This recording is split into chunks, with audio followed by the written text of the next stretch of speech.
Her stories. They've fascinated Danny since he was a kid.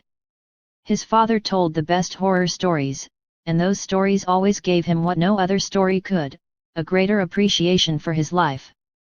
The vivid words. The creepy sounds. The perfectly designed dramatic pauses that made him suddenly conscious of the pounding heartbeat in his ears. Wanting the story to continue and stop at the same time. Uncomfortable. Unsettled. Yet, captivated. And then, the climax. And the rush of adrenaline that followed. But the adrenaline wasn't what he enjoyed the most. No. It was something else. It was, he wasn't sure what it was. He didn't want to save the world, or win the Olympics, or travel to a foreign country to see something new and exotic. He just wanted the horror to end. He wanted his life back. The scarier the story, the more he appreciated his life. And to know that his father's stories were true doubled that feeling.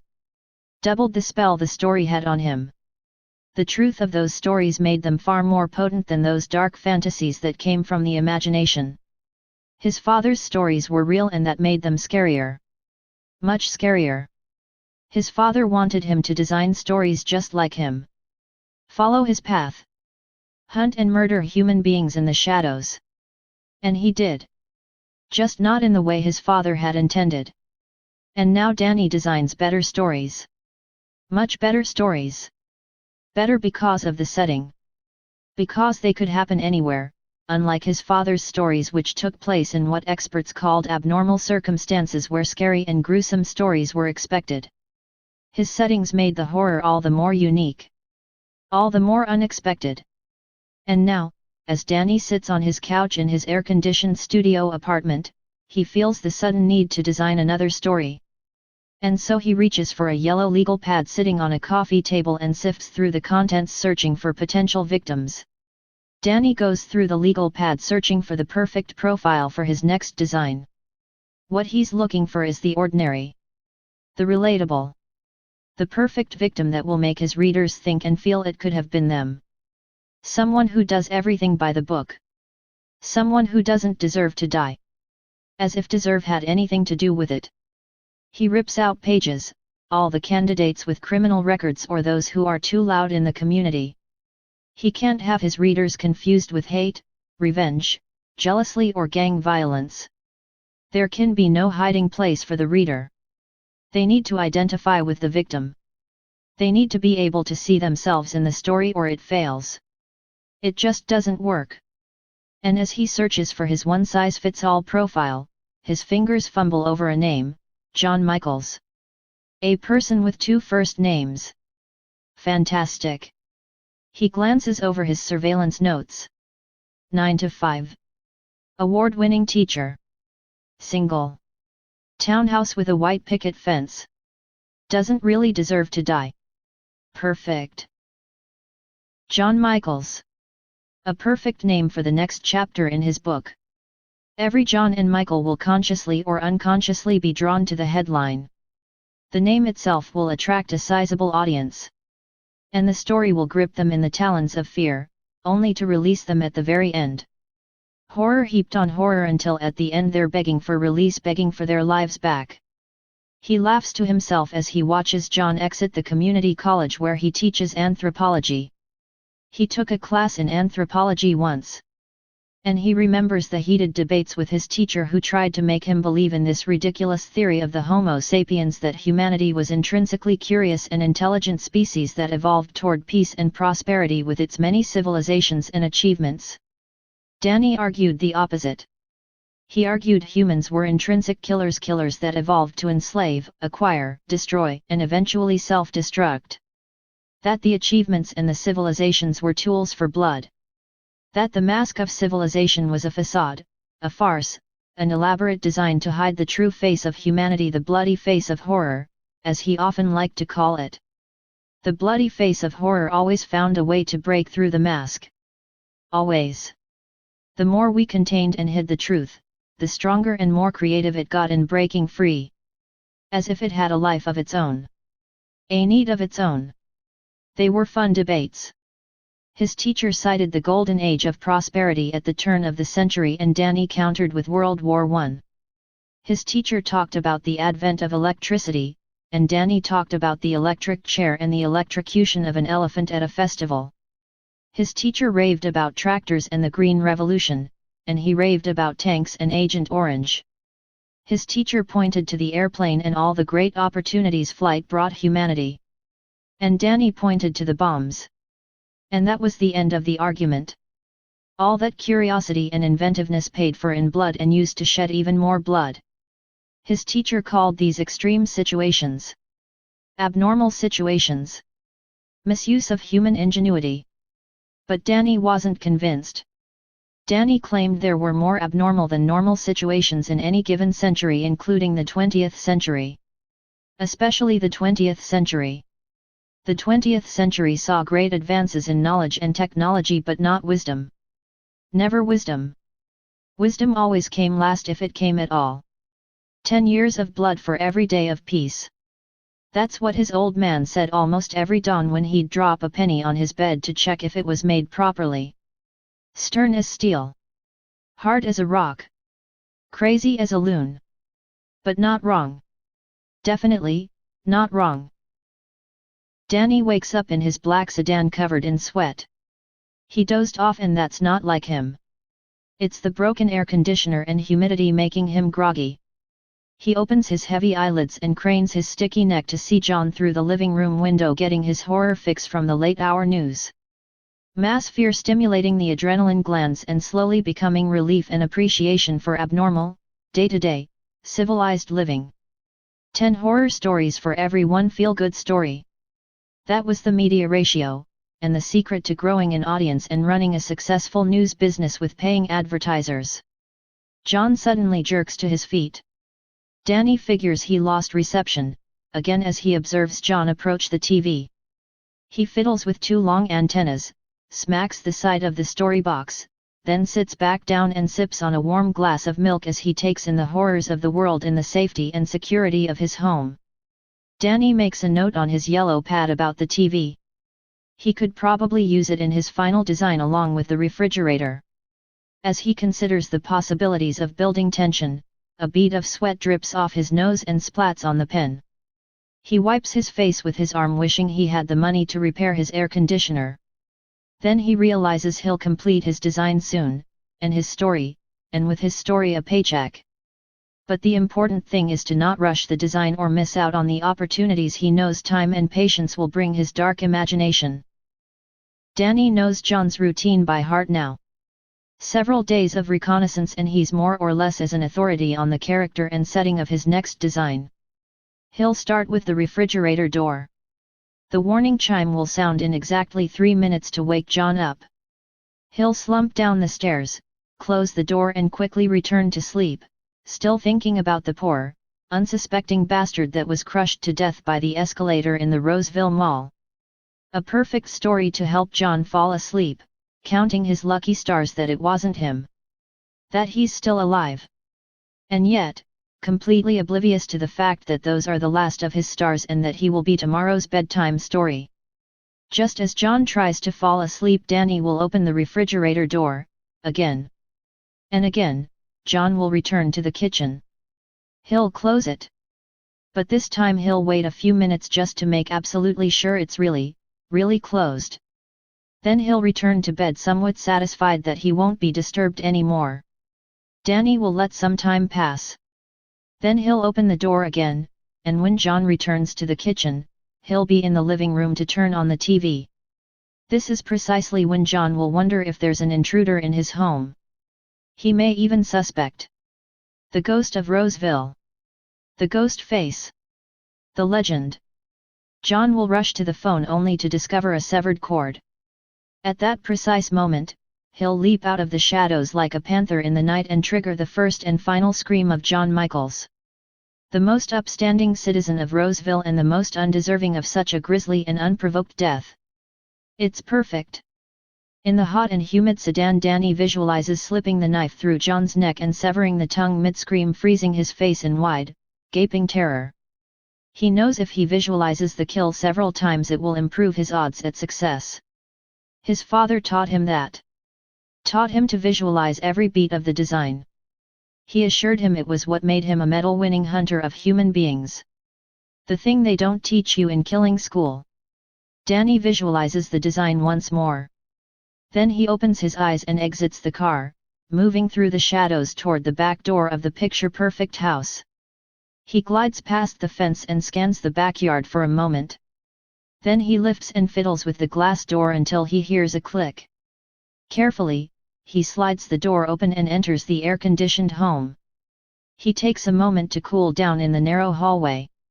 Then he moves toward the dark kitchen, slowly opening the refrigerator door and enjoying a nice cool waft of air in the process.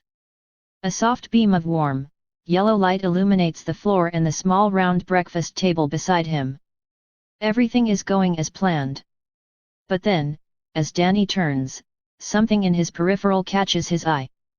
Gives him pause. He tilts his head slightly, narrows his gaze and pulls off his mask to make sure he's seeing what he thinks he's seeing. As he takes in the horror spread across the table, his face freezes in a silent scream. Danny closes his mouth and reaches out to a small, underground newspaper. He lifts the front page of the Urban Farce and examines a caricature of his legend based on police descriptions taken from an intoxicated witness he had deliberately spared during his last design. He wants to slowly build an image in the imaginations of his readers, and now a bunch of idiots were making a complete joke of his creation with parody. With goddamn parody. The worst genre that ever existed. A bloated parasite that fed off the creations of others. How dare they make a joke of his life's work? Danny breathes hard and tries to compose himself. He realizes he can't go through with tonight's design. Too many emotions swirling around, undermining his focus. Anger. Hate. Humiliation. Disbelief. Everything feels hazy. Hazy and emotional like his first design. Those were different circumstances. But his first design taught him how emotion can undermine even the best design. He quickly turns to close the refrigerator door, but he's already too late and a piercing chime sounds through the small house. Shit. Danny quickly retreats into the darkness of the pantry, leaving the door slightly ajar. Within moments, John enters the kitchen yawning. He stands before the refrigerator scratching his head, confused. He yawns, again, and stares at leftovers, contemplating a little midnight snack. Then, mumbling something incoherent to himself, he closes the refrigerator door, leaving them in the shadows. He should leave now. Go back to bed. But John doesn't leave. He just stands there as though sensing something's amiss. Danny can see John's silhouette through the slight opening. It seems like John is approaching him, but he can't be sure. His heart pounds in his throat. His blood boils through his veins. He feels weak, lightheaded, almost like he's going to faint. This can't be happening. He doesn't just kill. He designs. A dark shadow approaches the pantry. Danny gathers himself and prepares to lunge with his knife. But he knows. It's all wrong. Raw and primal and about something else. Please, don't open that fucking door. Please. Danny holds his breath and waits for the inevitable. John Michaels must have had at least one more lucky star that night. And he has no idea how close he was to death. Had John opened that pantry door, Danny would have had no choice but to end his days as an awe-inspiring teacher. But he didn't, and he gave Danny a chance to escape with the Urban Farce. Now he stares through binoculars at the post office, waiting for the editors or artists to show up. He needs to act fast and put a stop to this overt assault on his image. Parody. It had to be parody. Goddamn parody. The artist took a few vague statements about a ghost-like figure with a gaping mouth and turned those perfectly crafted statements into a joke. An absolute joke. Now, more than ever, he realizes that he'll have to get a proper likeness of his terrifying mask out to the public before everything he's worked toward is undone by a caricature. And what if this parody is all that people remember? Won't happen. I've collected them all. Danny turns to a massive stack of newspapers in the must have spent the entire night collecting every single copy of the urban farce from phone booths around the neighborhood. He scrunches his fist into a ball, sighs heavily and doesn't understand the humor. There's nothing funny about what he does. He provides a kind of misunderstood therapy for those suffering from the madness of suburban living. He makes the citizens of Roseville feel good about their monotonous lives. He gives them respite and relief. He protects the mask of civilization with his mask, and they're laughing at that. Just like they laughed at his father when he returned. He grinds his teeth. Only trust fund idiots trying to be rebellious would publish this kind of shit. A person enters the post office. Danny tracks him with the binoculars to box 19. Not the publisher.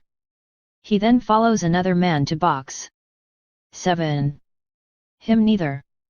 And yet another man accesses box 15. He lowers the binoculars and calms his humiliated heart. He regards the newspaper one more time. Letters to the editor. He scans the address and notes the P.O. box. Then he looks up and suddenly spots a young man walking into the post office.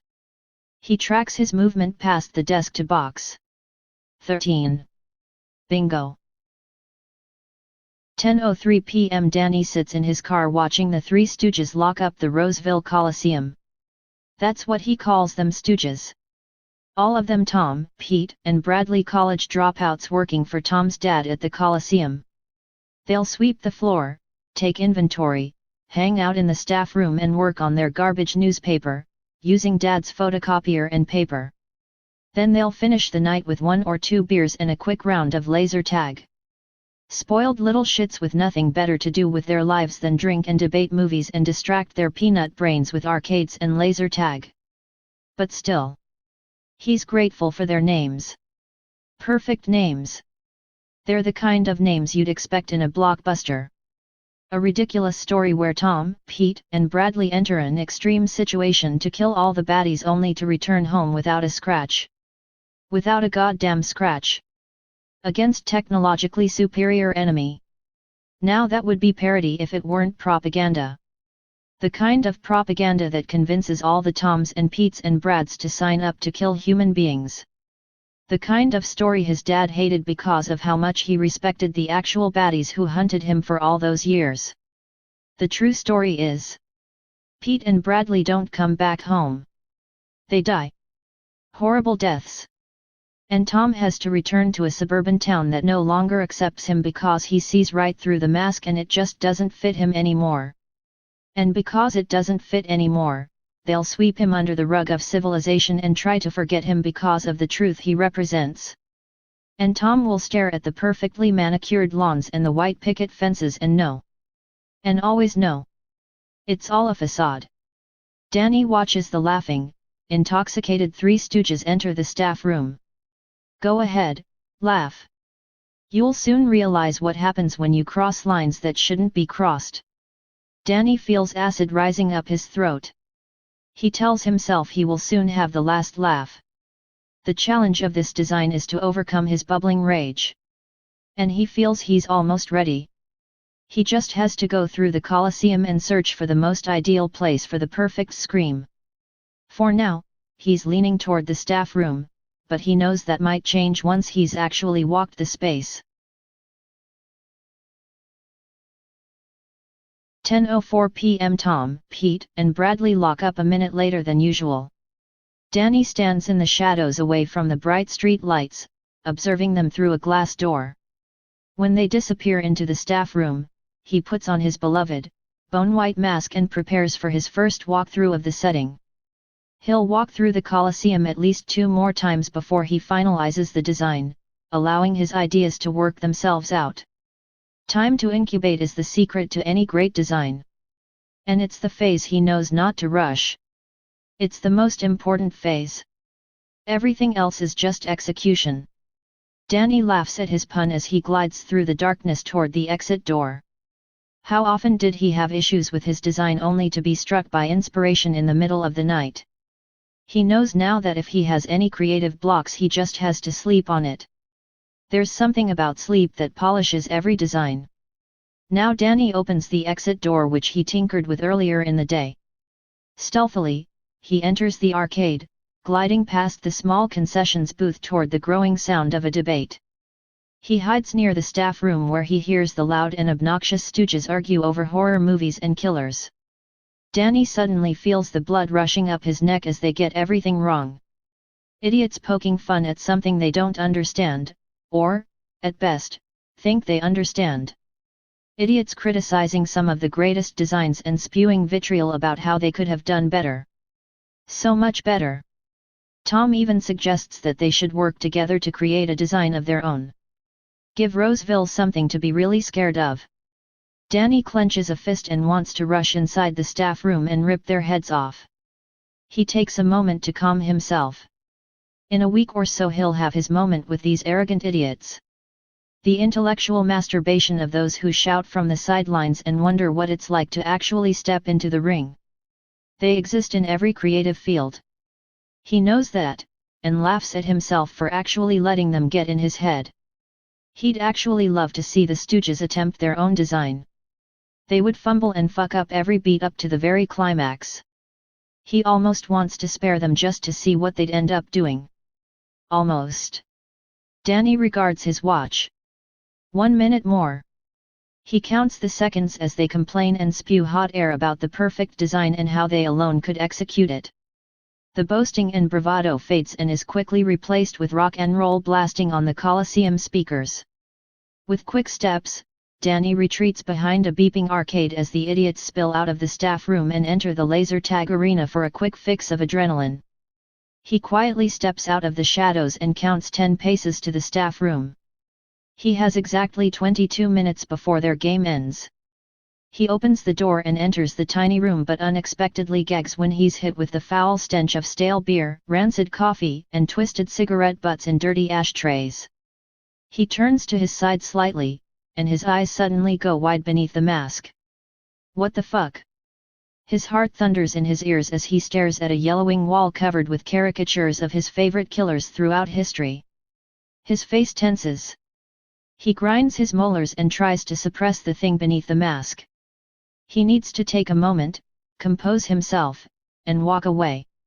Don't look at it. Just don't look at it. But he can't help himself. You don't laugh at legends. He reaches out and touches a caricature of the one they called the Miner. You don't laugh at legends. His mouth gapes open. His lips tremble. He hasn't felt like this in years. You don't laugh at legends. He tries to turn away but his feet are blocks of cement. He feels prickles all over his body as blood courses violently through his veins and something contained begins to stir. He closes his eyes and counts to 10. He hasn't improvised since his first design and that didn't go very well. He has to find his center. Walk away.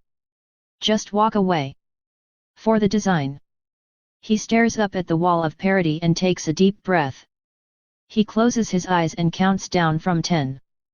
Then he opens his eyes to see all the warped and ridiculous faces laughing at him. He wants to ignore them. He wants to walk away. He has to walk away. But something won't let him. And before he realizes what's happening, the thing beneath breaks free. He clenches his fist and smashes it against the wall. Fuck the design.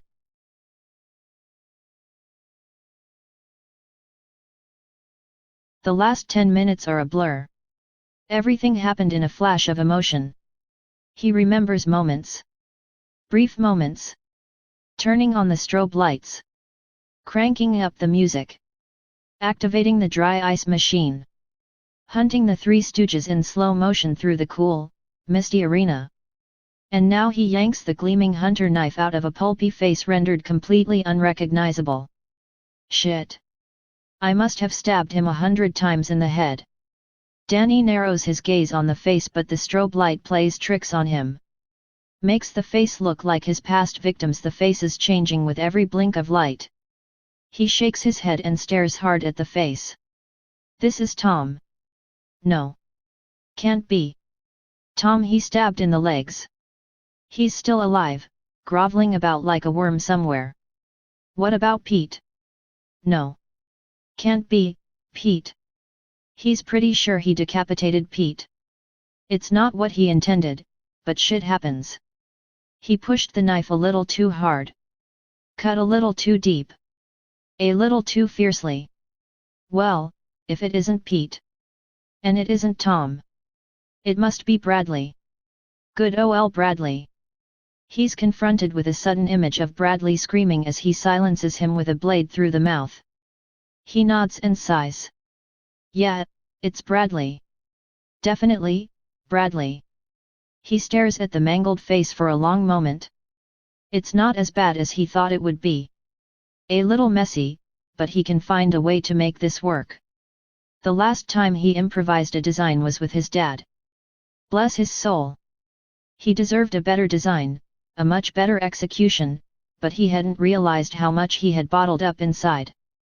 All those training drills and unrealistic expectations to bring back stories and medals pushed him over the edge. It just came pouring out one night while camping in a way he hadn't expected.